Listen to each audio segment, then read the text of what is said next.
Ever wonder what really happened behind the scenes of one of television's most ambitious, yet short-lived, railroad westerns? From connections to Hollywood royalty and future TV legends to bizarre production quirks and a saloon car that rolled along the tracks, Union Pacific packed more surprises into its single season than most shows manage in their entire run. Here are the 15 weird facts you didn't know about Union Pacific. Fact 1. The creator invented modern paramedics on TV. Union Pacific was created by Robert A. Sinader, a man who would go on to change American emergency medicine forever through television. Before Sinader became famous for revolutionizing how Americans thought about emergency medical care, he was working at California National Productions as Vice President of Programming, where he created Union Pacific in 1958. This railroad western was just one of several shows Sinader developed during his time there, including The Silent Service and Boots and Saddles. However, his most important contribution to television came more than a decade later when he co-created Emergency with Jack Webb in 1972. That groundbreaking series about firefighter paramedics didn't just entertain viewers, it actually sparked a nationwide movement that transformed emergency medical services across the United States. Before Emergency premiered, there were only 12 paramedic services operating in the entire country. After just 3 years of the show being on the air, 46 out of 50 states had enacted laws allowing paramedics to practice. Sinader became so deeply involved in the Los Angeles County Paramedic Program that he was appointed to the County Emergency Medical Services Commission. His dedication to accuracy and his tireless advocacy for emergency medical services earned him extraordinary recognition. After his death from cancer in 1982 at age 58, the Los Angeles County Board of Supervisors voted unanimously to rename Fire Station 127 in Carson, the actual station used for filming Emergency, as the Robert A. Sinader Memorial Fire Station. So, while Union Pacific may have been forgotten by most television historians, its creator left an indelible mark on American healthcare and television history. Fact 2. It was inspired by Cecil B. DeMille's 1939 epic Union Pacific, was directly inspired by one of Hollywood's most spectacular railroad epics from 1939. Director Cecil B. DeMille's film, Union Pacific, starring Barbara Stanwyck, Joel McCrea, and Robert Preston, told the dramatic story of building the Transcontinental Railroad with all the grandeur and spectacle that DeMille was famous for throughout his career. The film's premiere in Omaha, Nebraska on April 28, 1939, was nothing short of a major national event that captured the imagination of the entire country. This wasn't just a movie premiere, it was a massive 4-day celebration that drew an astounding 250,000 people to Omaha, instantly doubling the city's population and creating such chaos that 8 National Guard troops had to be deployed to help local authorities maintain order. President Franklin Delano Roosevelt himself participated by pressing a telegraph key at the White House to officially start the premiere proceedings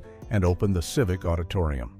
The film premiered simultaneously at 3 different theaters in Omaha, and a special promotional train carrying DeMille, Stanwyck, and McCrea traveled from Hollywood to Nebraska over 3 days, stopping at numerous cities along the route where huge crowds gathered to catch a glimpse of the stars. After the Omaha premiere, an antique train continued on a 15-day coast-to-coast promotional tour, stopping at 30 cities around the country. The film became a major box office success, grossing $3.2 million against its $1.45 million budget. When television producers decided to create a Western series based on railroad construction nearly 2 decades later, this epic film provided the perfect inspiration and foundation. Fact 3. The star was a science fiction icon. Jeff Morrow, who played railroad supervisor Bart McClelland on Union Pacific, was already a familiar face to 1950s moviegoers, but not from westerns or dramas.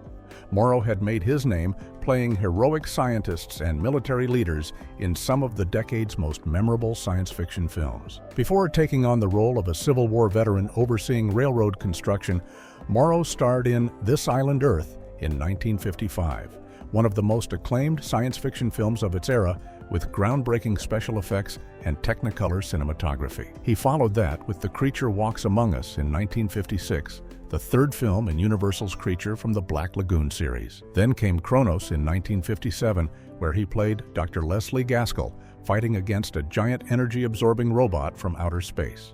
His most notorious sci-fi role came in The Giant Claw in 1957, a film that became legendary for featuring one of the most ridiculous-looking monsters in cinema history, a giant antimatter bird from outer space. Despite the poor special effects, Morrow delivered his performance with complete seriousness and professionalism. What made Morrow particularly distinctive was his prominent brow ridge, which led to him being sometimes parodied as the Cro-Magnon Man. But this unique appearance actually helped him stand out in an era of conventionally handsome leading men. Interestingly, Morrow came to film acting relatively late in his career, making his movie debut at age 46 in The Robe in 1953, after spending years as a successful stage and radio actor, where he even won the title role in the Dick Tracy radio series. Fact 4.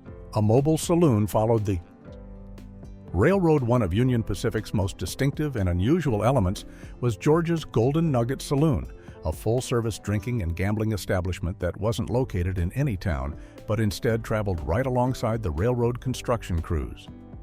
The saloon was housed inside a fancy, elaborately decorated railroad car that rolled along on the newly laid tracks, following the workers as they pushed westward across the frontier. This mobile saloon served as both a social center for the railroad workers and a constant source of drama and conflict in the series. Georgia, played by Susan Cummings, ran this rolling establishment with a mix of business savvy and frontier toughness, providing the show with a strong female character who was neither a traditional schoolmarm nor a dance hall girl, but something entirely unique. The concept made perfect practical sense when you considered the reality of railroad construction in the 1860s and 70s. The workers weren't building in established towns. They were laying track through wilderness and unsettled territory, moving forward several miles every single day. Traditional saloons and businesses couldn't keep up with that pace, but a saloon on wheels could travel with the end of track, which was the term used for the constantly advancing terminus of the railroad line. This creative storytelling device gave the show's writers tremendous flexibility, allowing them to introduce new conflicts, new characters, and new situations every week while maintaining the core cast and setting. The Golden Nugget became as much a character in the series as any of the human performers, representing both civilization and vice rolling westward across America. Fact 5. The setting changed every single week.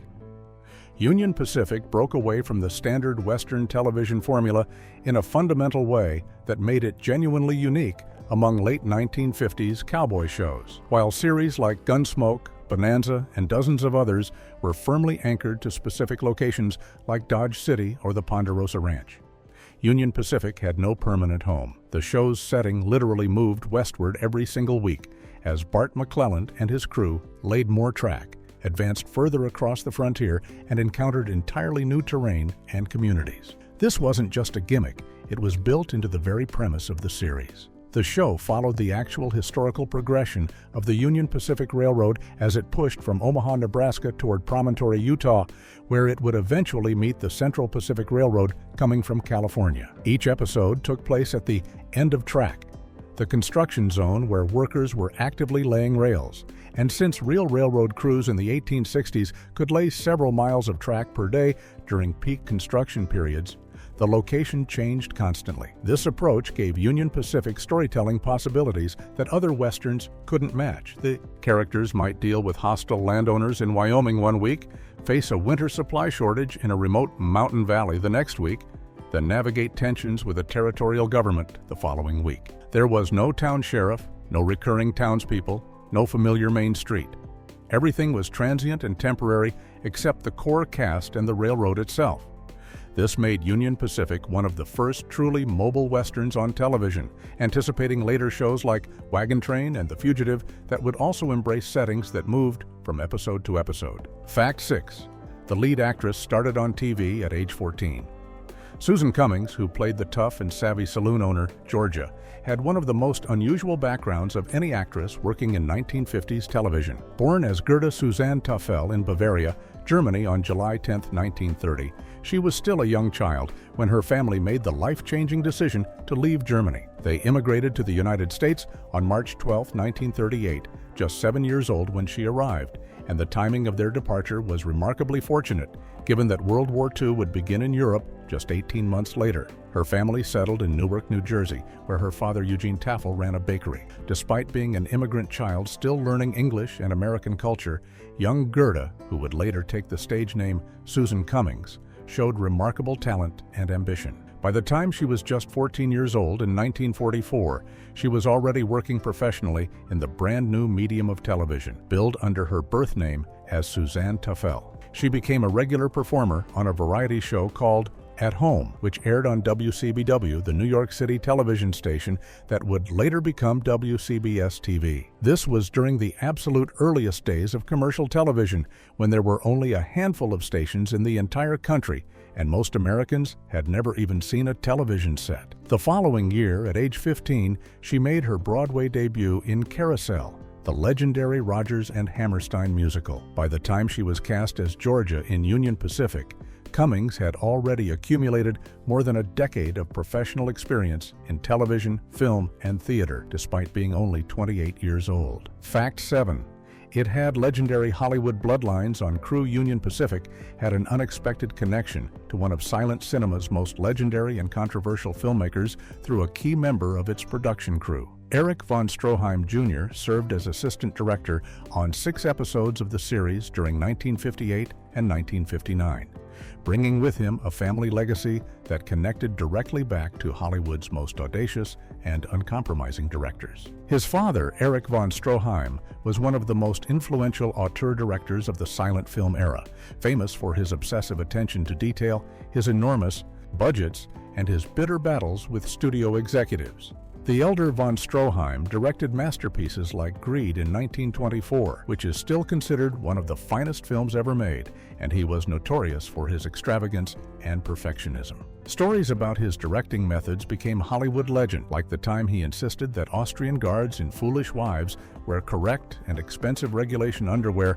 that would never actually be seen on camera. His dedication to realism and his refusal to compromise his artistic vision repeatedly got him fired from projects and eventually made it nearly impossible for him to work as a director. Erich von Stroheim Jr., born in 1916, chose to work behind the camera like his father, but in a less confrontational role. He had actually appeared on screen as a baby in Charlie Chaplin's Easy Street in 1917, and made a few acting appearances in the late 1920s and early 1930s. However, most of his career was spent as an assistant director on television shows and films throughout the 1950s and 1960s, including work on One Step Beyond, The Man from UNTLCA, and Party Girl. Fact 8.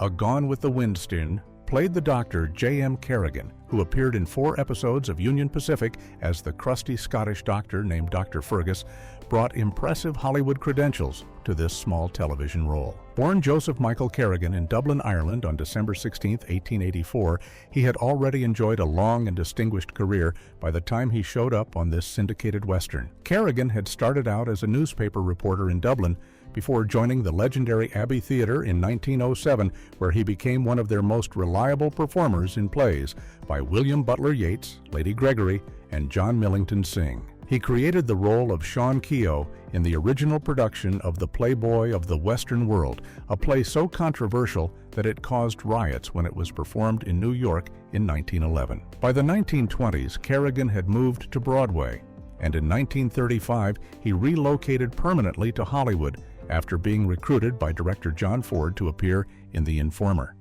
But his most recognizable role came in 1939 when he played Johnny Gallagher in Gone with the Wind, the seemingly jovial mill owner who whips convict laborers into cooperation. That same year, he also appeared in Union Pacific, the Cecil B. DeMille film that would later inspire the television series. Kerrigan's other notable roles included appearances in The Wolf Man in 1941 and Walt Disney's 20,000 Leagues Under the Sea in 1954.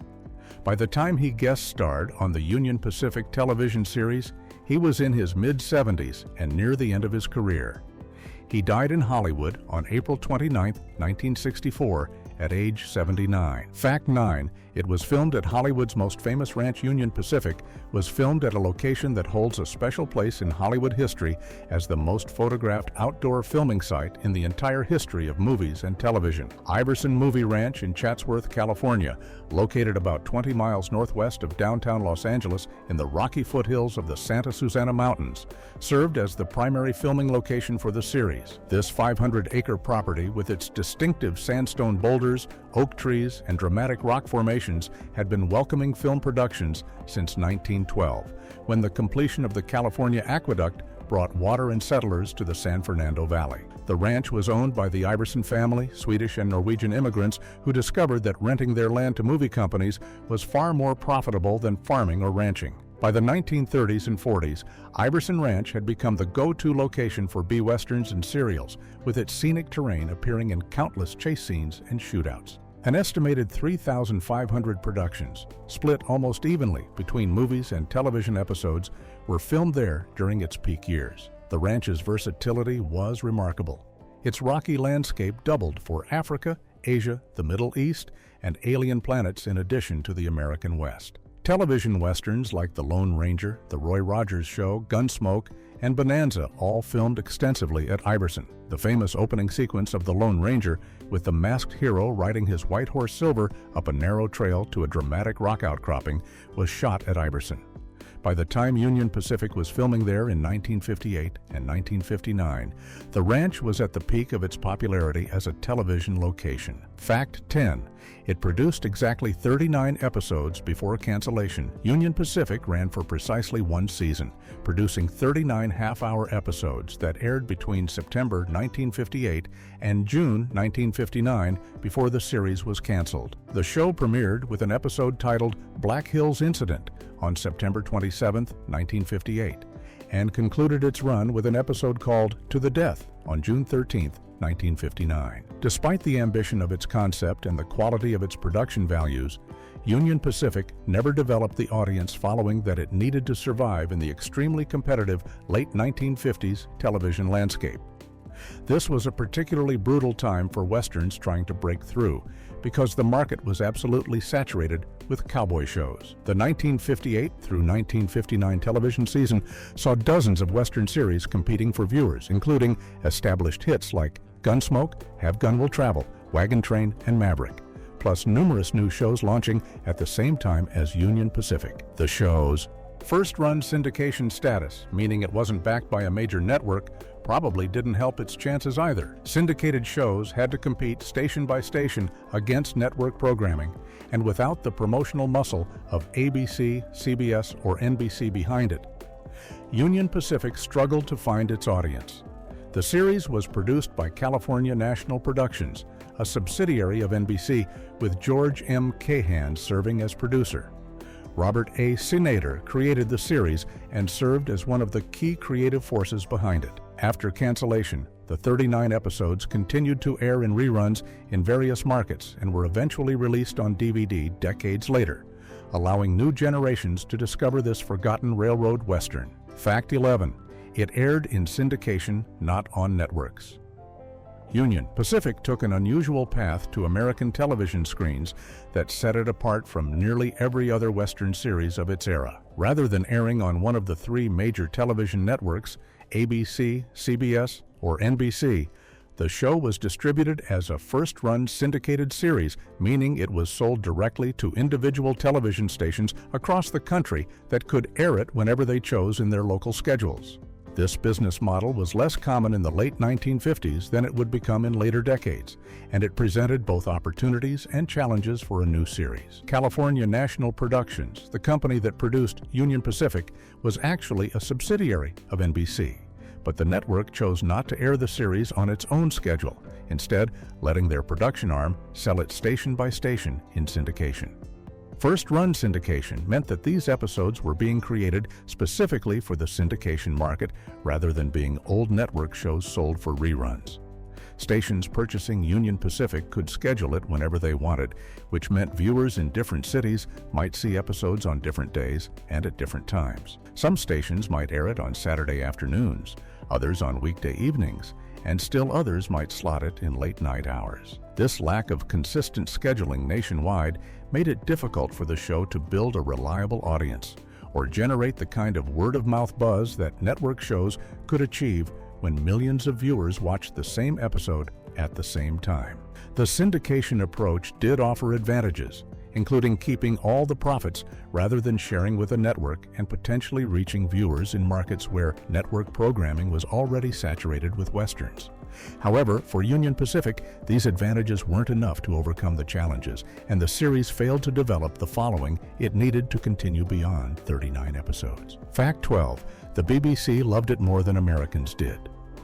While Union Pacific struggled to find an audience in the United States and was canceled after just one season, the show enjoyed a much warmer reception across the Atlantic Ocean in Great Britain. The BBC, Britain's public broadcasting service, picked up Union Pacific and aired episodes extensively from 1959 through 1961, giving the series a longer life and potentially larger audience in the United Kingdom than it ever achieved in its home country. British television listings from the BBC Radio Times show that episodes aired regularly on Wednesday afternoons and evenings, often around 5 or 5:30 in the afternoon, perfect timing to catch viewers as they returned home from work. The BBC not only aired the original run of episodes, but brought them back for repeat broadcasts, with many episodes shown twice during this 2-year period. This suggests that British audiences responded more positively to the railroad construction premise and the show's characters than American viewers did. The reasons for this transatlantic difference in reception are interesting to consider. British audiences in the late 1950s were fascinated by American westerns, but weren't oversaturated with them the way American viewers were. In Britain, westerns were still relatively novel and exotic, while in the United States, they were absolutely everywhere on television. British viewers might also have been more interested in the railroad construction theme specifically, given Britain's own proud history of railroad engineering and the Victorian-era railway expansion that had transformed their country in the previous century. Additionally, the BBC's scheduling gave Union Pacific consistent time slots and promotional support that the series never received in the American syndication market. Whatever the reasons, Union Pacific found the appreciative audience overseas that it never quite found at home. Fact 13. The co-star worked with Alfred Hitchcock. First, Judson Pratt, who played Surveyor Billy Kincaid throughout Union Pacific's 38-episode run, brought substantial Hollywood experience to the role despite never becoming a major star. Born in Hingham, Massachusetts on December 6, 1916, Pratt graduated from Ithaca College in 1938 and made his Broadway debut in 1941 playing a Western Union messenger in the play Popsy. After spending the 1940s working in theater, he made his screen debut on television in 1950 on Armstrong Circle Theater. His first feature film role came 3 years later in 1953 when he was cast by none other than Alfred Hitchcock in the religious drama I Confess, starring Montgomery Clift as a Catholic priest who hears a murderer's confession and cannot reveal what he knows because of the seal of confession. Working with Hitchcock, even in a small role, was a significant credential that marked Pratt as a serious actor. Throughout the 1950s and 60s, Pratt became one of those reliable character actors who appeared in everything, guest starring in numerous television westerns including Gunsmoke, Bonanza, Rawhide, and Death Valley Days. He also worked in major Hollywood films, including The Horse Soldiers in 1959 with John Wayne, Sergeant Rutledge in 1960, directed by John Ford, and Cheyenne Autumn in 1964, also directed by Ford. Pratt was married to actress Roberta Jonay from May 21, 1950 until her death on April 19, 1976. He retired from acting in 1980, with his last role being in the soap opera Days of Our Lives. Pratt died in Northridge, California in February 2002 at age 85, having appeared in over 100 films and television shows during his 40-year career. Fact 14. It featured Metro-Goldwyn-Mayer Studios. Filming. While Iverson Movie Ranch served as the primary filming location for Union Pacific's outdoor scenes, The production also utilized one of Hollywood's most prestigious and historic studio facilities for certain episodes. Several installments of the series were shot at the legendary Metro-Goldwyn-Mayer Studios in Culver City, California, adding major studio production value and resources to what was ultimately a syndicated television western. MGM, known for its iconic roaring lion logo and its motto, "More stars than there are in heaven," was one of the most powerful and glamorous studios in Hollywood's golden age. By 1958, when Union Pacific was in production, MGM was still a major force in the industry, though its absolute dominance of the 1930s and 40s was beginning to fade as television changed the entertainment landscape. The decision to film at MGM, rather than relying solely on outdoor locations and smaller facilities, suggests that California National Productions, the company behind Union Pacific, was committed to giving the series high production values despite its syndication status.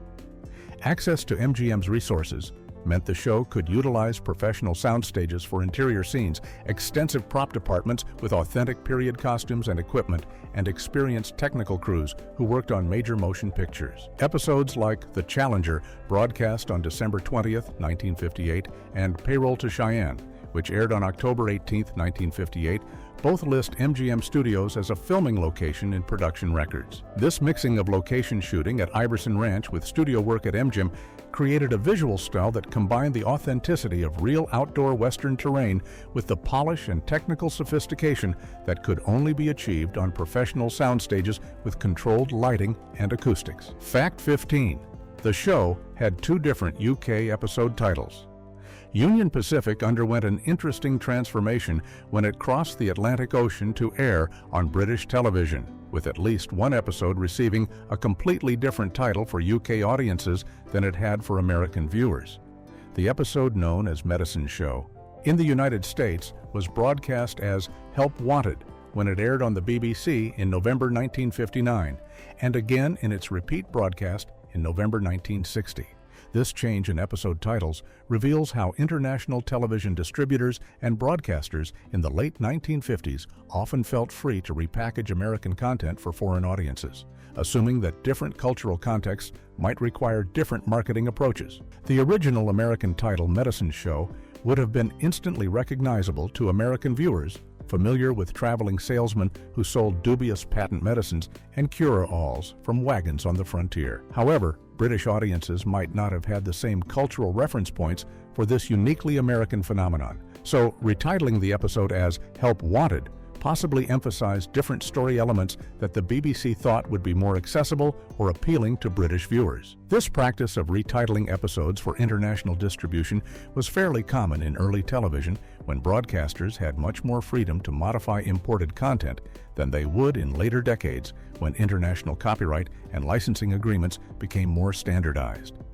The BBC's extensive documentation of Union Pacific episodes in the Radio Times, Britain's official television and radio listings magazine, provides a fascinating window into how the series was presented and promoted to British audiences. Some episode synopses in the Radio Times differ slightly from American descriptions, suggesting that the BBC was actively working to contextualize this American Western for British viewers, rather than simply broadcasting it unchanged.